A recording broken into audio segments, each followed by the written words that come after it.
I just want to say welcome everybody to the Process Podcast Show.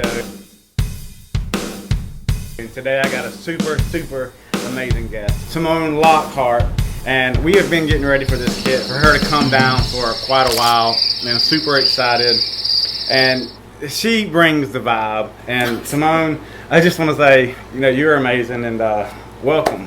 Thank you so much. I'm happy to be here, happy to pick up my kit, happy to do all this. It's been super exciting getting all your videos every week and seeing the progress. I've been so I'm very excited to be here. Yeah, so tell me about your career and how'd you get started playing the drums? Yeah, my career started pretty much when I was 2 years old. I was crazy. I told my parents I wanted a drum kit. I was 2. They thought I was crazy. And so they didn't really listen to me up until I was about 5, when I still said that I wanted a drum kit. And so they finally got me one for Christmas or something like that. And I immediately started playing pretty much every day. And then at 7, when 7 was the youngest, they take people to learn instruments, which... Wow. Yeah. Anyway, so I started taking lessons when I was 7, took a couple lessons for a few years, and kept playing. I've taught myself the majority of what I know, and I just kept building and building. I just kept playing. I played for the School of Rock in Atlanta for a while. I was in their house band for a few years. And I got noticed by Gibraltar Hardware, and they wanted to do some collaborations. And then Peisty pitched in. They wanted to endorse me. So then Gibraltar wanted to endorse me, and then Hughes and Berg wanted to endorse me, and then my Instagram skyrocketed, and then my YouTube skyrocketed, and I was like, oh my gosh, what's happening? I'm 15. And then you guys contacted me, and now 5 years later, after a huge hiatus, I am back, and I finally saw your message, and I was in need of a new kit, so I'm... That's really crazy how that worked out. It is. Sort of my time span. Because every time I turn on Netflix, I'm like, Shannon, let me show you Simone. She's on her head. Look, this movie right here.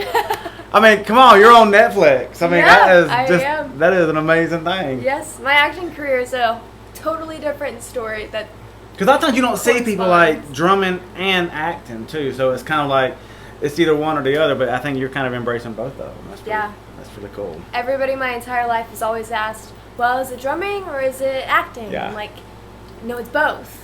It's either neither or both of them. Yeah. Whatever you need to do. You need a drummer, or So what do you? So what bands are you playing with right now? Right now, a few weeks ago, I played with a band called First Class. They are local to Wilmington in the Charlotte, North Carolina area. In the past, like I've said, I've played with the School of Rock in Atlanta. I've also opened for the Dreamers and the Rex, which are some smaller but getting up there bands. The Rex is pretty huge now. And another band that I'm completely forgetting, New Republic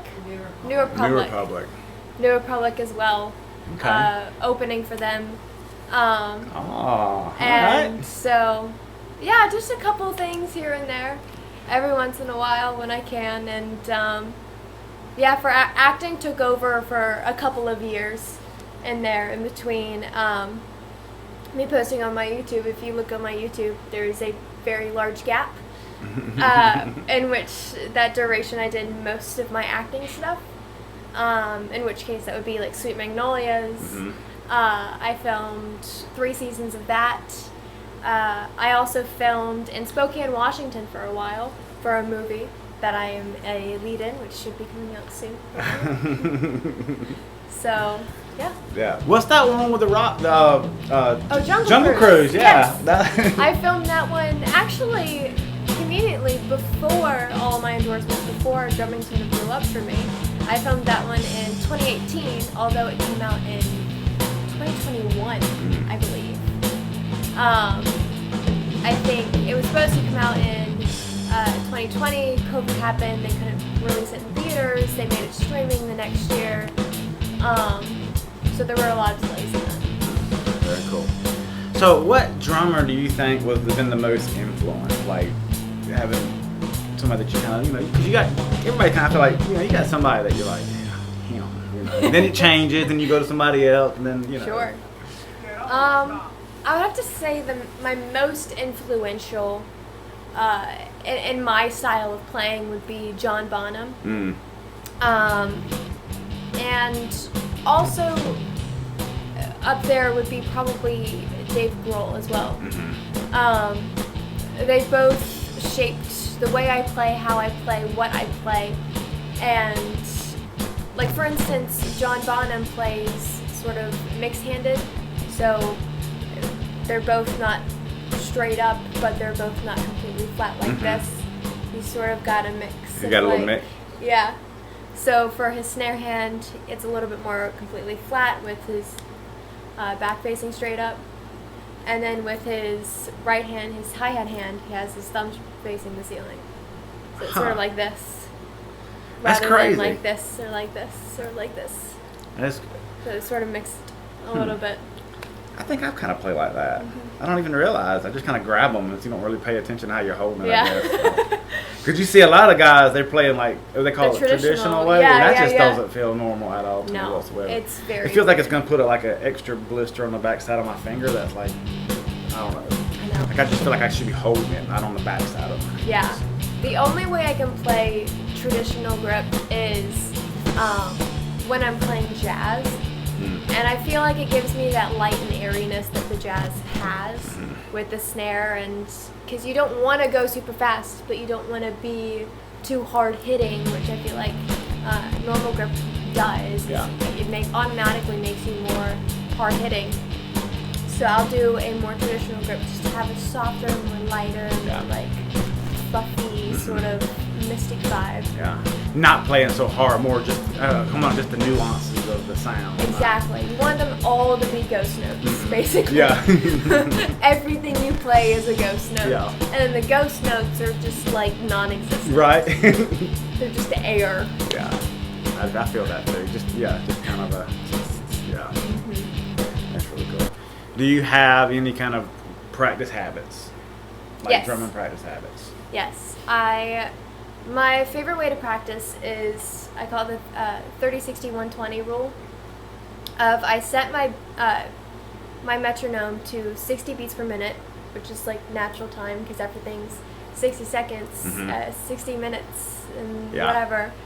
So I set it to 60 BPM, and I will do quarter notes, eighth notes, 16th notes, triplets, 30-second notes, all those things in that.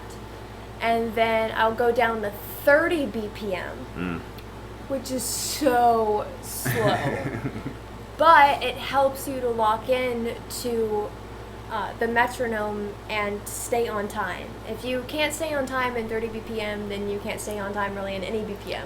It seems like the slower it gets, the harder it is to stay. Exactly. Because like my rolls, and it's like I'm just kind of want to. It's almost kind of like the minute I try to think about it, I'm off, and it's like the slower it is, it's hard to get to it, isn't it? Exactly. Like, now, it's like. Yeah. Everybody thinks that the faster you get, the harder it is to stay on time, but it's actually the slower you Right. get, the harder it is to stay on time.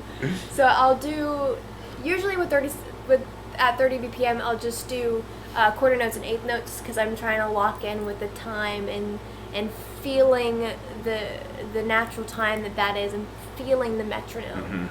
And if I'm playing and I can't hear the metronome, that means that I'm doing it right. Yeah. So I'll go down to 30, and then I'll go up to 120, and I'll actually practice my speed. So I'll do like quarter notes, eighth notes, 16th notes, all the different ones, different rudiments, paradiddles, diddles, double stroke rolls, single stroke rolls, all the things. at 120 BPM. And for me, what has helped me a lot to build speed is playing like 8th notes or 16th notes and then rushing to 30-second notes. So it'll be like just my hands more like,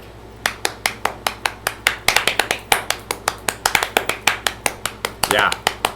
And that helps me to build speed and not get tired so quickly. So that's probably what I do most consistently is the 30, 60, 120 rule. I feel like it's hard to like just hold a beat like steady for like any length of time. Just like, but yeah, that's the most important thing is just being able to hold it back. I struggle with that. It's just you want to do so, you want to stop, you want to go speed up, or but sticking to that would be very good. I can tell that you play because I know when I was playing guitar. I mean, I play guitar and it's like so you can tell it's like with drummers like they're so appreciative.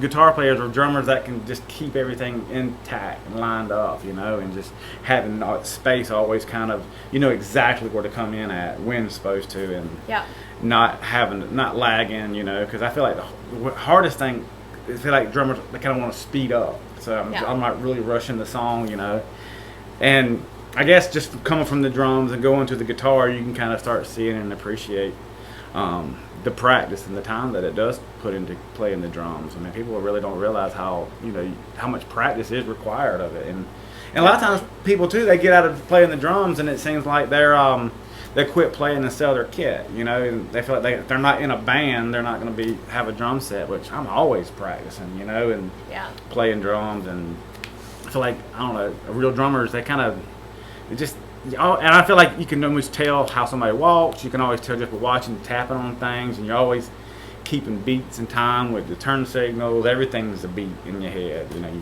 I'm aggravating everybody. Every time I sit around something, I'm tapping on something, I'm banging on something. It's like, quit hitting. I gotta go outside and play the drums for a little while. But, there was definitely a turning point for me of realizing like, oh, speed isn't the hardest thing to do. It's like, oh, actually, swung is the hardest thing to do. Polyrhythms are the hardest thing to do. Bossa novas are the hardest thing to do. And it's really a turning point, too, because you listen to those beats, and oftentimes they kind of sound slow, and you have to realize, like, oh, it's slow because it's so hard to do all of those things at once. And so that, for me, was the most pivotal point in my drumming career, just that realization of, oh, okay, that's how it is, Yeah, I can see that could be definitely something to get into.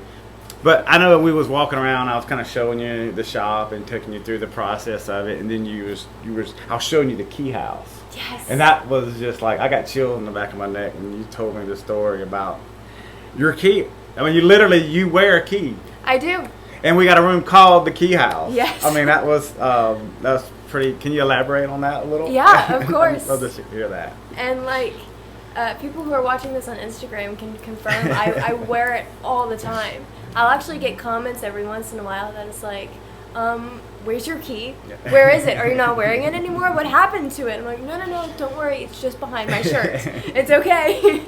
And so I'll make sure to like have it tucked out and in the forefront. And there's so many stories behind my key, including like one of the reasons why I was booked for a movie that's coming out pretty soon, hopefully, called 213 Bones, is because he noticed my key in the audition, the director, and he was like, I've got to know more.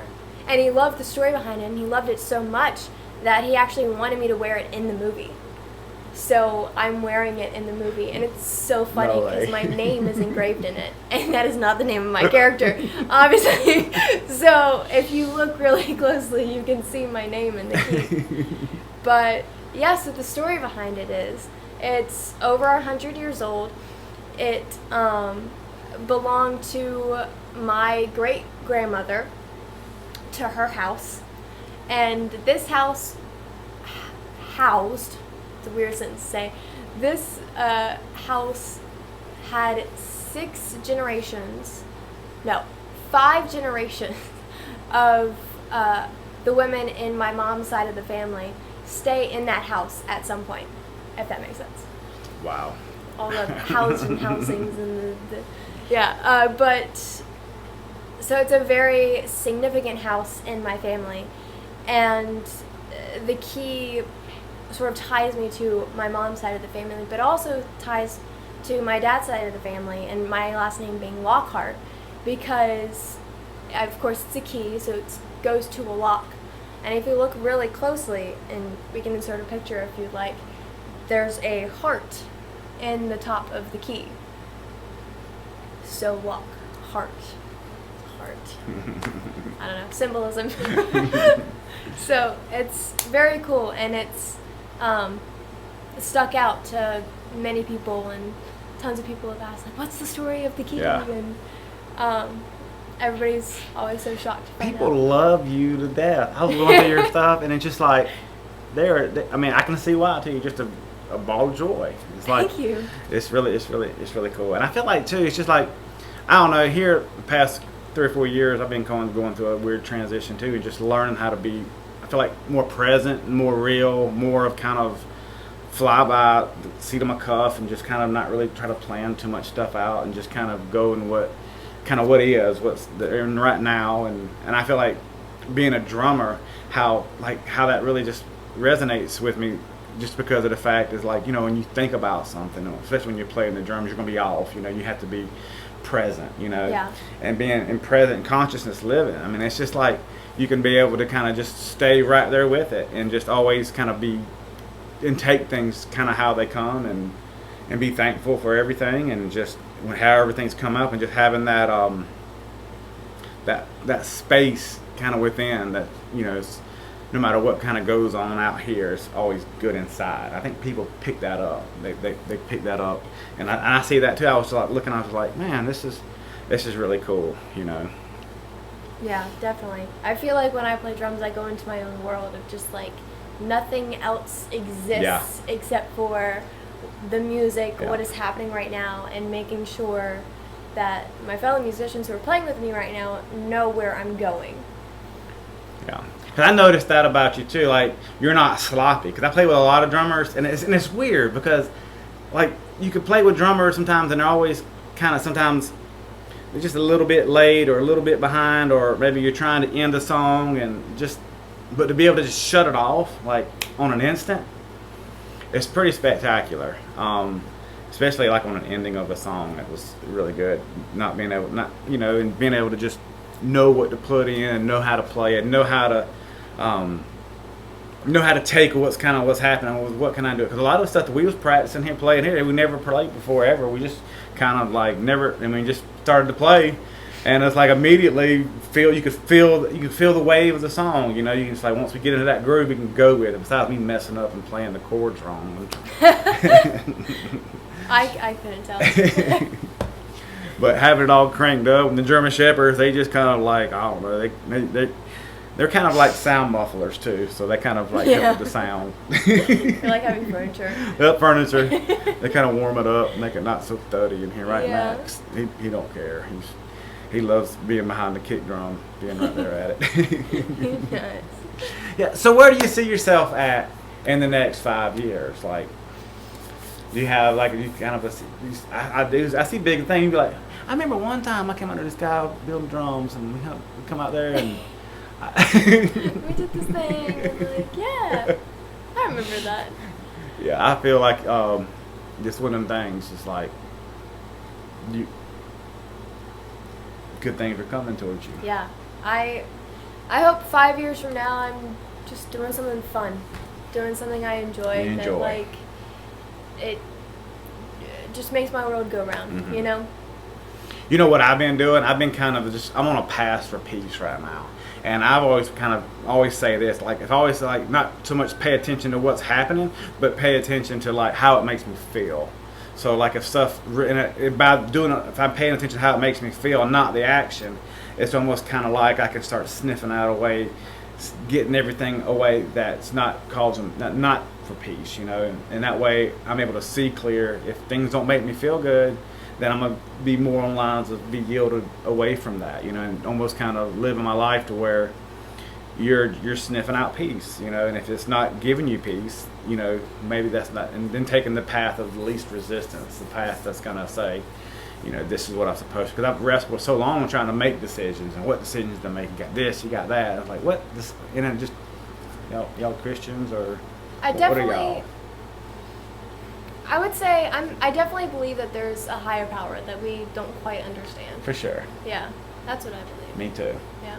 Yeah, because you could tell it. I mean, you look at, Yeah. I mean, just look at the coincidences, like how everything is just played, and I'm kind of on a path to where you can see this stuff so clear, and you can see them in the trees and the air, and it's just that space of conscious awareness, just being aware, like learning just to be aware, not so engaged in like crazy mind activity that just never ends and causes me a lot of stress and chaos, but kind of learning how to navigate my life through that and focus on just the awareness. And I'm focusing on just the awareness. I'm not engaging in all this stuff that's bringing me, unpeaceful thoughts and ideas. I'm kind of, you're playing on a higher plane right now, and that's I feel like, and a lot of people definitely not, especially like around here, they call it Christ consciousness, and this is basically just being aware that you're aware, and you're tied to something very big and massive, and it's like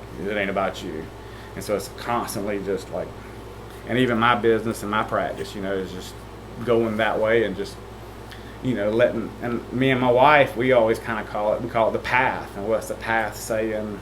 It says this and it says that, but and right now my path, is pretty good. I mean, like we cross paths. I mean, it's just like, and nothing's a coincidence at all. Like there's no such thing as coincidence, and everything happens for a reason. Yes. And everything, and I agree. And I almost don't even like calling him God. I like calling him the verifier, because that's kind of how it works for me. The verifier. He verifies things. I like that. That's a new one. Yeah. Yeah, I believe that like no matter what you call it, it's a higher power. Yeah. It's something that's there that you can't explain, that influences your life. Yeah. And you can call it whatever you want. You can say whatever kind of thing it is, but they're all sort of similar in that way. Mm-hmm. Of just there is something that is influencing what we're doing. Yes. And I actually cares. That's yeah, part of exactly. it. Like every aspect. Like there's nowhere you can go that is not. Yeah, and they show it too. Yeah. And like an interesting story going back to my key actually. And I was telling you a little while ago how it magically disappeared and then came back. So, which this is a very story of just like, if you believe it, if you believe it. If you don't, you don't. And of some sort of higher power that was definitely influencing something. I took my key off to go swim in a pool or whatever, and I put it in my duffel bag that I had, and we got back home. I was like, oh, I forgot to put it back on. Let me go get it in my duffel bag. It's not there. It's gone. I freak out, absolutely panic. We call the hotel that we were at, that we use the pool. We go back to the pool. We go look around. We completely flip my duffel bag inside out. My duffel bag was in my closet. We take everything out of my closet. I mean, everything, top to bottom. We search everywhere. We search all around my room, everywhere.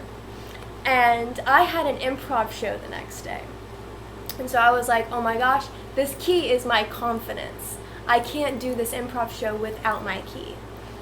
So we're doing this, we're looking around, I'm freaking out, we're calling everybody we know, we're calling my friends who I was with to see if they somehow had it. I was freaking out. The improv show comes, I still don't have my key. Like, I can't do this. But I get on the stage, I do it, I get tons of laughs. It's amazing. It's one of my favorite improv shows I've ever done. I was great. And then that night, I just had accepted my fate of just like, well, I guess I lost it. And I'm like, you know what, I'm just going to go look one more time in my closet. So I go look in my closet. I slide my duffel bag, and my key is intertwined, hanging from the top rack of my closet. Yeah. I looked Yeah. there so many times, it could not have just been there and I didn't see it. But it was a testament to I can do it. Yeah. I do have the confidence Yeah. for it. I can do these things. Mhm. I am good at what I do and that sort of thing. I don't need something else to prove that I have confidence. Yeah.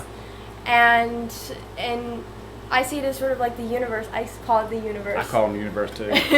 I sort of see it as just the universe like being like, good job. Yeah. You did it. You had the confidence Yeah. all along. And nothing else provides your confidence. Yeah. Verifies it. Yep, exactly. Yeah. That's So- how we grow. Even Exactly. through bad stuff that I don't like. And this is the really thing that I kind of came to that realization. Like, the tougher the problem is, the more I say no, the more get ready for a crazy awakening coming. Yeah. Because a lot of times it's for me. Like, I'm seeing this, I'm dealing with this person, and this person is a reflection of things in me that I'm having to kind of deal with, and I'm like, and I'm just letting that go, and just learning how to kind of be present. And it's like, and when you're present, and you know when you play in the drums, when you're present, you're not worried about anything else. No. You're in the what is the now, like right here, and it's like everything happens really good. It's not like you're forcing a plant to grow. It's just sometimes you just gotta wait and just be present, and then let him. And every time, every circumstance and every situation always kind of comes in, gives me what I need when I need it. Like, Right. so you don't have to worry. It's like all that struggling and worry, and I did that too. Like, I feel like the more I try, the further I get behind. But it's almost like the less I do, the less I just be present, the more things just kind of come up, and I'm just like, well, there it is. I didn't even have to stress about it. This is, and it's just like, and you're like, because that's really what the universe wants. I found that out. It's just like he wants you to be present, being now and still, and just realize that, we're spiritual beings having an earthly experience, not the other way around, and it puts things in perspective. And now it's like everything can be peaceful, every situation, everything, and music just flows. You can hear music in everything, and you can just I'll just get to where I'll just go sit and be still, like into a room, and it's really kind of crazy if you just like really just still and just listen. You can hear like the walls crack. Yeah. You can hear like different sounds kind of coming. It's just interesting. It's just like everything is making a sound. Drums is one of the things I feel like makes a big sound, especially when you hit them. But Yes. they make sounds too when you're hitting them. They're do. vibrating right now from us talking. They're just vibrating channel instruments. And Something else I love about the drums is how the origin of it is so like tribal. It's so Yes. ritualistic. It's so like Mhm. it's spiritual. And I've actually, weird thing is I've used it before of like we move houses. And we move to a new house, and in order to break up the spirits so our spirits can like move in with us, Mhm. I'll go around with the drum and Yeah. just break up Yeah. what's pre-existing. I look crazy doing it. I know I look crazy doing it, and our neighbors are probably like, What are you what is doing?" going on in there? But I do it because I'm like, why not? It's got to do something, right? yeah, I'm gonna get you one of these straps, like a guitar strap with Yeah. a snare drum on it. That's what I needed. My arm was so sore the next day. Oh. I took my smallest tom, and I was holding it like this with a mallet Yeah. through the house. Hey. Yeah, I'm all for it. I'm all for that. I'm telling you. And you think about what they used to do, like the Indians used to do. Like they would literally get a log, they would cut it, and they would, and not even with, they would with a stone at this point, and then find one that's kind of halfway hollowed out, and then they would get the leather and tan it, and then they would wrap around it with strings and making the first doop, doop, doop, doop, doop, and it just how things just kind of grow. And actually the snare beds, that's kind of a new thing. Like they used to not put snare beds on the bottom of the snares for a very long time. Yeah. And I've played drums that didn't have snare beds, and it doesn't sound the same. Yeah. But it's just crazy to see how things kind of progress and how people progress and situations, and I think just learning how to be more present and learning how to just accept things the way they are, and either don't accept it or accept it, but one of the two, and I think it kind of pushes you out to where, it talks about not being lukewarm, and it just does. Like when you're in that state, you're not lukewarm, everything is kind of banking on it, and there's exterior problems and there's interior problems, and I feel like making sure that you're good inside is more important than anything else, Yeah. It's, and sometimes drums kind of help me go back to that place. Like when I'm feeling, a lot of times I need to get something out, and it's like I'm feeling very anxious, or I just kind of feel and it'll affect my playing, it'll affect my writing. We start writing music on the guitar, drums. If I feel like I want to get real physical with them, almost like an exercise, work on just doing everything at the same time, and just trying to get it out, and continue in that practice, and almost kind of like while I'm drumming. I don't know if you ever do this, but just practice watching your breath while you're playing the drums, and that really kind of pulls it in, because a lot of times we're so into playing the drums that we're not really paying attention to kind of what's happening in our body, but pay attention to your breath while you're playing the drums. Just keeps it calm, especially if you're like at a big gig and everybody's it helps you almost kind of stay more stable and more almost kind of like from having to pull, but you're calm and you're peaceful, To go on that and like noticing your breath while you're drumming, something really weird that I've noticed about myself is that I will blink on time to what I'm playing. I'm not kidding you. I've noticed that every single time I hit the snare or when I hit the bass drum or whatever, I will blink. And every time I blink, it'll be on time. Wow. It's so weird. That is crazy. I've noticed that, just like being not self-conscious in a bad way, but just being conscious of what I'm doing with my body and whatever while I'm playing. Like, am I blinking to the beat? And then I'll just be playing, and then I'll blink just naturally. Like, I blinked to the beat again. Like, how am I doing that? Why am I just instantaneously doing that? So it's very funny. That's really cool.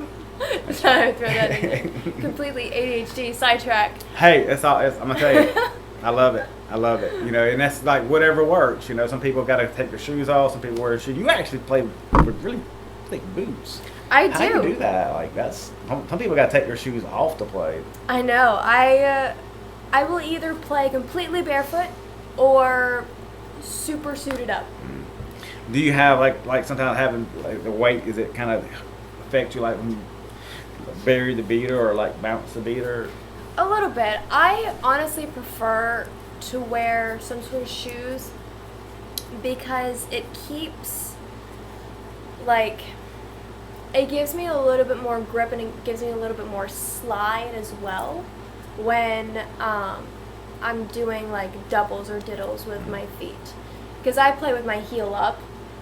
I play on the balls of my feet, and so I feel like with shoes on, it gives me a little bit more control, rather than with my shoes off. Oh. Very cool. So, what'd you think about your cat? It's awesome. It's so cool. I love it so much. I can't wait to take it home, start making videos with it.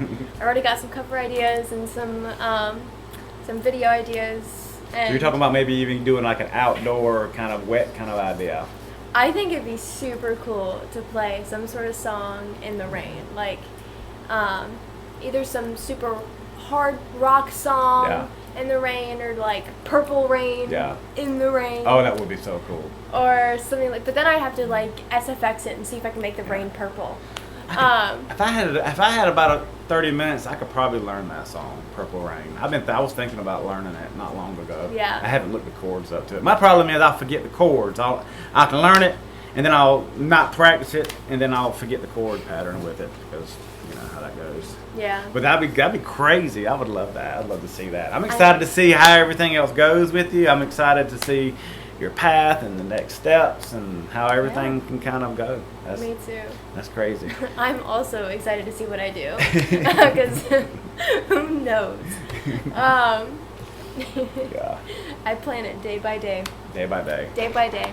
Yeah, me too. That's kind of like, that's all we got. We got right now, and you know, and it's a blessing that you come down, and I sure do appreciate you and everything that you've done for us. You know. And thank you for building this. It's absolutely amazing. It was true. Everything I wanted. Yeah, appreciate it. So let's talk about the size configuration. So like your kit that you had before, you said it was a 22-inch kit. Yeah. It was kind of taller. Very tall. So you decided you wanted to go with more of a smaller kit, just because like do a smaller shows, or just kind of where you can kind of position the toms? Yeah, Honestly, it's all of the above. Yeah. I wanted more range with positioning my toms because right now with my 12-inch tom, which is also very deep as well, it is about a hair away from skimming my bass drum every single time I use it. And it's still not where I want it to be. Yeah. And if I move it, it will hit my bass drum.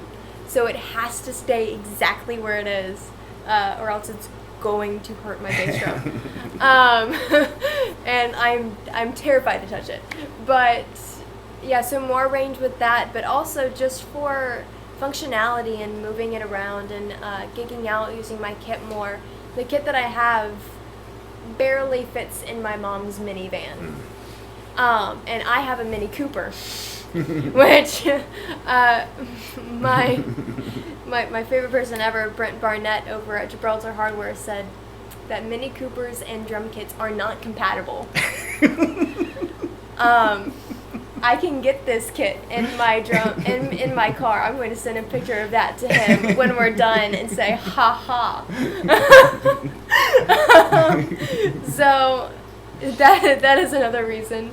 I love smaller things, just in general. Hence why I have a Mini Cooper. I love for things to be very compact, it's right there, very little. Yeah, I noticed because you had that. I couldn't even put my leg in between that. Yeah, I'm a very small frame person, as well, and just for moving kits around and stuff like that, my kit's very hard for me personally to move. I would need at least the help from one, or if not two other people, just because of how big it is and how heavy all the pieces are and stuff like that. So with this, it's much more functional for me as a person to be able to move it, and I could definitely see myself moving this just myself, which is great. So that's another reason, and also it's adorable. So I love it. I love it so much. Yeah, that's awesome. Yeah, so you got anything else you want to add to the show? Anything that got coming up, or anything you want somebody to know about? Let's see, what do we got coming up? If you are in the Charlotte area, always check my stories. I am performing at improv shows all the time, at least twice a month. So check those out. Keep looking on my YouTube and my Instagram, which is Simone Lockhart, which is my name. On both platforms, and all platforms is pretty much Simone Lockhart. On Twitter or X, what is it now? X. X. It is Simone Lockhart 4. But other than that, keep checking my YouTube because I'm going to be posting very soon. Lots of content has been planned, and hopefully I will get it up there soon. And it's going to be fun. Yes, thank you so much. It'll be very fun. Appreciate you coming out here and driving way out here in the sticks. It's been a pleasure. Yeah, of course. It really has been a It's been my pleasure coming out. Thank you so much. Thank you so much.